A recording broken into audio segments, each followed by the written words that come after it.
Catequesis Eucarísticas, tomadas del libro Vivir la Santa Misa de Monseñor Javier Echeverría. Catequesis número 12. La proclamación del Evangelio y la homilía.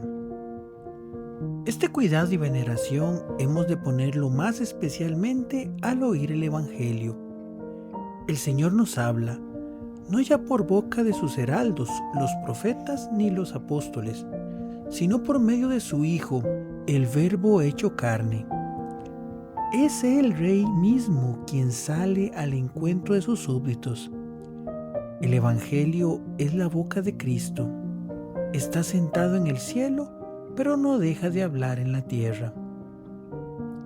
La liturgia rodea la proclamación del Evangelio de unos ritos llenos de reverencia. En ese momento los fieles se ponen de pie en señal de respeto. Durante la misa solemne, luces encendidas acompañan al diácono o al presbítero mientras mantienen alto, a la vista de todos, el libro de los Evangelios.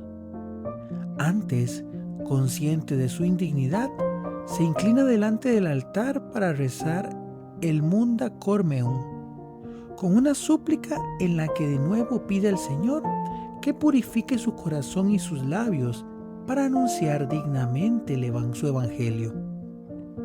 Mientras tanto, el coro y el pueblo entonan el Aleluya, canto con el que los fieles reciben y saludan al Señor que va a predicarles.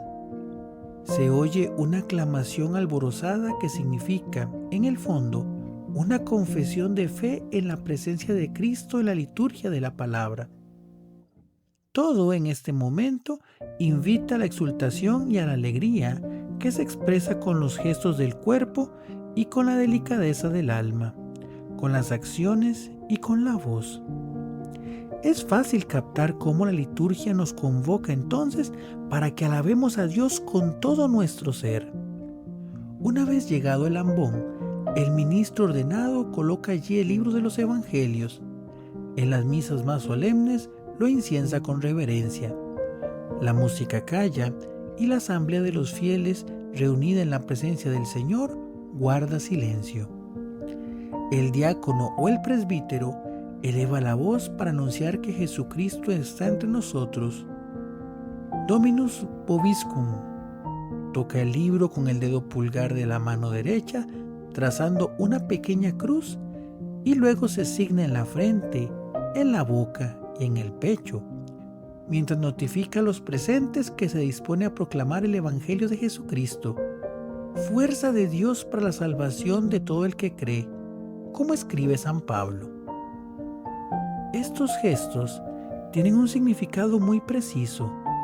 Simbolizan nuestros deseos de apropiarnos de la verdad del Evangelio, de modo que informe plenamente nuestros pensamientos, nuestras palabras y nuestras acciones. Se nos comunican las enseñanzas del Señor para que las meditemos en la intimidad personal y las incorporemos a nuestras almas, de modo que luego las comuniquemos con la conversación y con las obras a las personas con quienes coincidamos durante la jornada. Descubrimos de nuevo una llamada a la responsabilidad apostólica de los cristianos, que en la Santa Misa cobra nueva fuerza.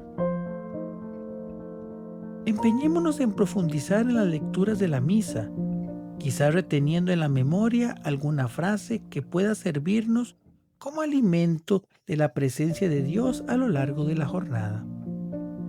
Aquí tenemos un punto bien concreto de examen y de mejora. ¿Qué fruto sacamos? ¿Saboreamos los instantes de silencio que están previstos después del Evangelio para aplicar a nuestra vida la predicación del Señor?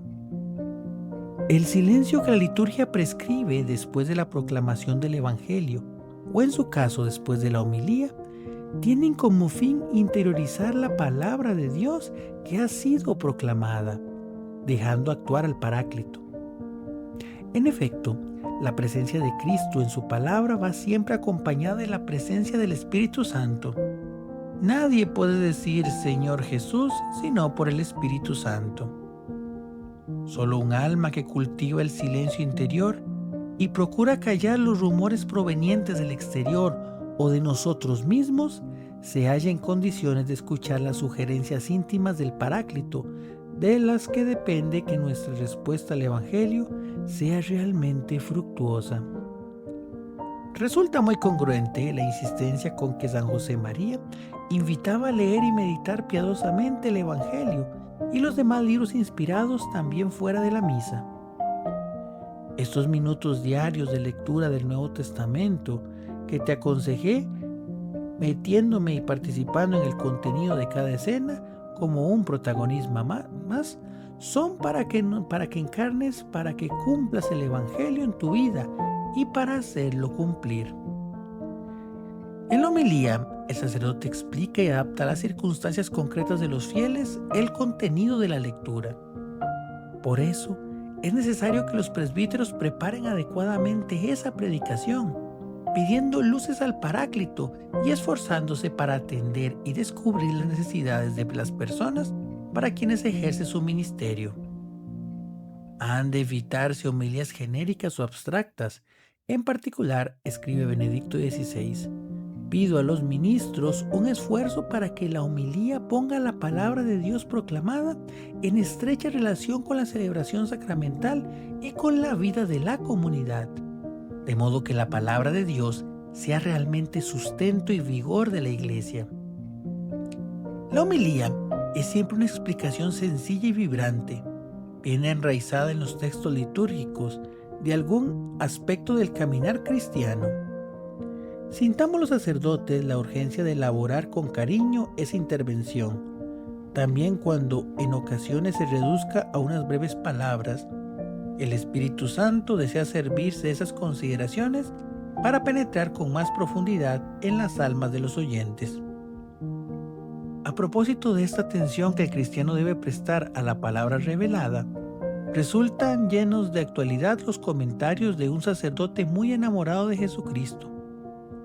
Para acercarse al Señor a través de las páginas del Santo Evangelio, recomiendo siempre que os esforcéis por meteros de tal modo en la escena que participéis como un personaje más.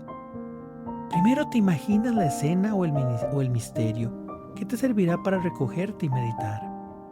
Después, aplicas el entendimiento para considerar aquel rasgo de la vida del Maestro, su corazón enternecido, su humildad, su pureza, su cumplimiento de la voluntad del Padre. Luego, cuéntame lo que a ti en estas cosas te suele suceder, lo que se pasa, lo que te está ocurriendo. Permanece atento, porque quizás Él querrá indicarte algo y surgirán esas mociones interiores, ese caer en la cuenta, esas intervenciones.